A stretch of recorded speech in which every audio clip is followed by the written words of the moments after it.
Welcome back to the deep dive. We've got a listener submission today, a really interesting set of sources about, well, a tough skin condition in dogs. Ah, yes, skin issues are so common. Which one are we tackling? It's canine sebaceous adenitis, SA for short. Sounds pretty challenging, honestly. It definitely can be. It's one of those less common but trickier ones. Yeah, the sources reflect that. We have a clinical guide, looks quite technical, maybe for specialists, and then some excerpts covering the basics, signs, diagnosis, Oh, treatments. right. So our plan today is to really unpack what SA is, why it seems so frustrating to diagnose and manage, and what these sources tell us about what it's like for these dogs and their owners. Sounds good. And you're right about the complexity. Unlike maybe a simple allergy, this one involves the dog's own immune system attacking part of the skin. That's always more complicated. Okay, let's dive in then. Based on the sources, what's the fundamental definition? What is canine sebaceous adenitis? Fundamentally, the sources describe it as an immune-mediated inflammatory disease.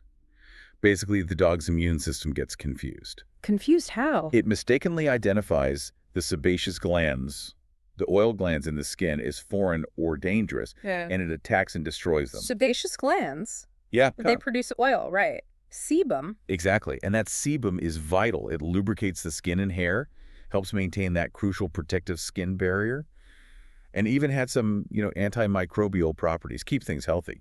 So, if the immune system wipes out those glands, what happens to the dog's skin? Why is losing that oil such a big deal? Oh, it's a huge deal. Without sebum, the skin becomes progressively dry. The sources use terms like sicca or xerosis.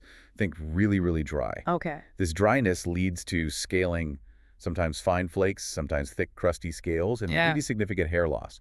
And it's not just appearance. It sounds uncomfortable. Very. That dryness and scaling cause intense itching pruritus is the technical term.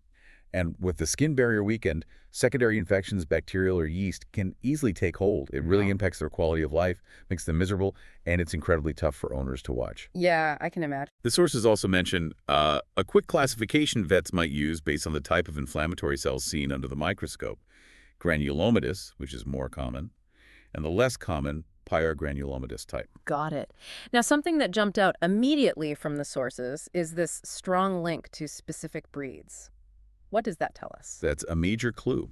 When you consistently see certain breeds affected the sources list, standard poodles, Akitas, Samoyeds, Vizslas, Havanese, German Shepherds, Weimaraners, Dachshunds. That's quite a list. It is, and it strongly suggests a genetic predisposition. Some dogs just seem to inherit a higher risk of developing SA. So, with that genetic hint, do we know the actual cause? What triggers this immune attack? While the sources are clear, the exact cause or trigger isn't known. But the leading theory, widely accepted, is that it's immune-mediated, very likely autoimmune. Meaning the body attacking itself. Precisely. The dog's immune system mistakenly targets its own sebaceous glands. Why it starts doing that, that's the missing piece of the puzzle. And the genetics fit right into that, maybe making some immune systems more prone to making that mistake. I saw notes about research into genetic markers and even confirmed inheritance patterns in poodles suspected in Akitas. Exactly right. It's complex, though. The sources also float other ideas about what might be the initial problem. Maybe it starts as a defect in how skin cells mature, a keratinization disorder, Okay. or maybe an issue with processing fats, lipids, leading to some toxic buildup that damages the glands.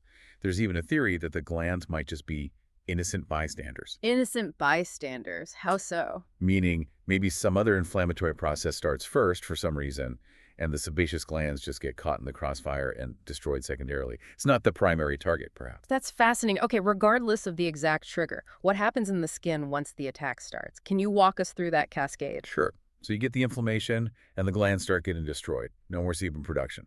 This leads directly to that severe dryness xerosis. The skin often thickens up too. That's hyperkeratosis. And then you get this really characteristic sign called follicular casting. Follicular casting. What does that actually look like? It's pretty distinctive. You see these silvery white or grayish, waxy scales and debris stuck really tightly around the base of the hair shafts, like little collars or tubes. Ah, okay. I It's, can picture that. the sources call it keratin collaring. So you got dryness, thickening, these casts, and all this damages the skin's natural barrier function. Which opens the door for infections. Exactly. Secondary bacterial and yeast infections are super common, And those infections make the itching way worse, cause more skin lesions, and all that chronic inflammation can eventually damage the hair follicles themselves, leading to more permanent hair loss, the alopecia. It sounds like a vicious cycle. It really can be. And interestingly, the sources mention similar conditions exist in humans, which kind of reinforces the idea that it's likely an immune system problem at its core. Now, the sources were quite specific that the signs can vary a lot, especially based on coat type. Yes, that's a key point. It often looks quite different in long-coated versus short-coated breeds. Okay, let's break that down. What do you typically see in the long-coated breeds, like the poodles, Akitas, Samoyeds? In those breeds, you often see progressive hair loss, usually symmetrical. The coat might look dull, brittle, kind of moth-eaten, Moth-eaten, okay. and scaling is prominent. It can be fine, flaky, or quite thick, often worst along the back, head, ears, and tail. But the real hallmark sign is that follicular casting we talked about, those tubes of scale stuck to the hairs. That sounds like a key thing to look for. Absolutely. Itching can be variable, maybe not bad initially, but it gets worse with severe dryness or secondary infections. Sometimes there's a noticeable musty or rancid odor, too, from bacteria or yeast overgrowth. Do these dogs feel sick otherwise? Usually not, according to the sources. Systemic signs like fever or lethargy are uncommon in the long-coated types. And even within this group, there are differences. Akitas, for instance, are mentioned as often getting severe secondary infections, making them quite ill. Standard poodles, interestingly, often had beautiful coats before SA started and seem less prone to those deep infections or feeling unwell systemically. That is interesting how it varies even within the coat type. So what about the short-coated breeds? The Vizslas, Weimaraners, Dachshunds? In short-coated breeds, the hair loss is often patchier, maybe circular spots or just diffuse thinning, sometimes also described as moth-eaten. It can be widespread. Okay. The scaling is usually less dramatic than in long coats, more like fine, silvery white flakes. Follicular casts are there, but often less obvious. So what is more prominent? Papules and pustules, little red bumps and pimples. These are usually signs of secondary bacterial infection right in the hair follicles, called bacterial folliculitis. So infection might be more obvious visually. Often, yes. And because of that, itching tends to be a bigger, more consistent problem in the short-coated dogs. It's often quite intense. Do they get systemically ill? Sometimes, yes. The sources say in severe generalized cases in short-coated breeds, you can see lethargy, fever, even weight loss, which is quite different from the typical long coat presentation. And breed differences here, too. Yep. Vizslas often get the widespread form with lots of itching and secondary skin infections, sometimes just lesions on the head. Havanese might have a form that looks more like papules, like a bumpy rash. Wow, okay. It really drives home how variable this is. So, diagnosis. Given that it can look like so many other things, it sounds incredibly challenging. What's the key step the sources point to? Yeah, diagnosis is definitely not straightforward. The absolute key, stressed in the sources, is that it requires a vet to first suspect SA, then do a very thorough workup, and finally get definitive histopathological confirmation. Histopathological confirmation, that's the microscope analysis. Yeah. Exactly. Looking at the skin tissue itself. But you can't just jump to that. Because the signs are so variable and nonspecific, they overlap with tons of other common skin issues. Right. SA is really a diagnosis of exclusion. That's critical. Vets had to systematically rule out the other common causes of itching, scaling, and hair loss first. Okay, that makes sense.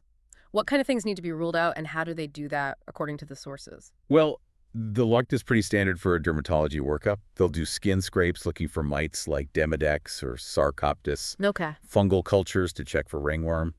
Cytology is crucial, looking at skin surface samples under the microscope to identify any secondary bacterial or yeast infections, because those need treating anyway and can confuse the picture. Right. If itching is really bad, allergy testing might be considered. And blood work, especially thyroid hormone levels, to rule out hypothyroidism, which can cause similar skin signs. So you rule all those common things out. Then what's the definitive test? Then you go for the skin biopsy. That's the gold standard, according to the sources. How is that done? The vet takes multiple small circular samples of skin, usually 3 to 5, typically with a 6mm punch biopsy tool. They try to choose areas that show the signs of SA, but aren't ideally superinfected or raw from scratching. And those samples go to a lab? Yes, to a veterinary pathologist who specializes in looking at tissue. They examine the samples under a microscope, specifically looking for changes to the sebaceous glands. What do they see? It depends on the stage.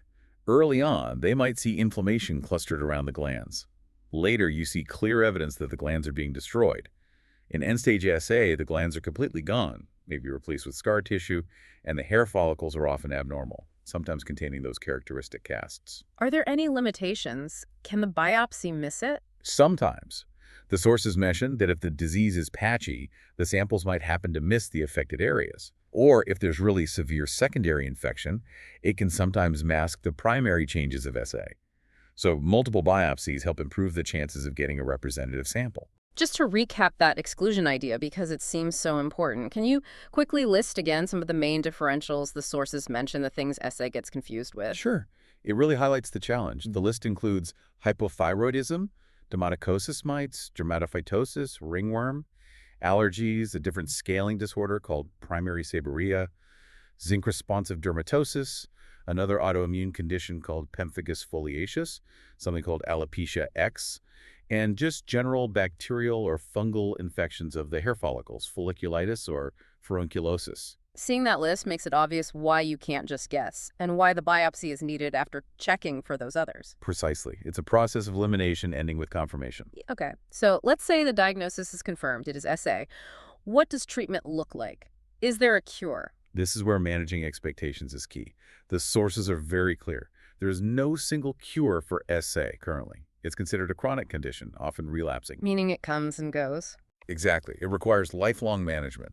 The goal isn't to cure it permanently, but to control the signs, manage flare-ups, and achieve remission periods where the dog is comfortable and the skin looks much better. And how do you achieve that? What's the approach? It's multimodal. You have to tackle it from different angles simultaneously. The sources outline three main pillars: modulating the immune response, restoring the damaged skin barrier, and managing those secondary infections. Okay, let's take the immune system first. What therapies target that? The main one discussed as first line is systemic cyclosporine. You might know the brand name Atopica. Right. It works by suppressing certain immune cells, the T cells, dampening down that attack on the sebaceous glands. The typical approach is to start with a daily dose to get things under control, which can take weeks or even months. Oh, wow. So patience is needed. Definitely. Then, if the dog responds well, the dose is gradually tapered down to the lowest effective frequency, maybe every other day or twice a week, for long-term maintenance. Are there side effects? Yes, potential side effects are mentioned.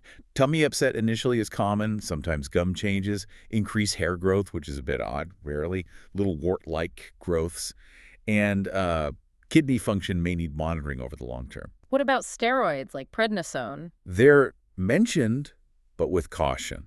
The sources suggest they have a limited role as the sole long-term therapy because of the risk of significant side effects, especially at the high doses needed for strong immune suppression. They might be used short-term, at low doses, maybe to control severe itching while waiting for the cyclosporine to kick in. Okay. Anything else for the immune system? For very localized lesions, a topical immune modulator called tacrolimus is sometimes used. What about supplements? Do they play a role?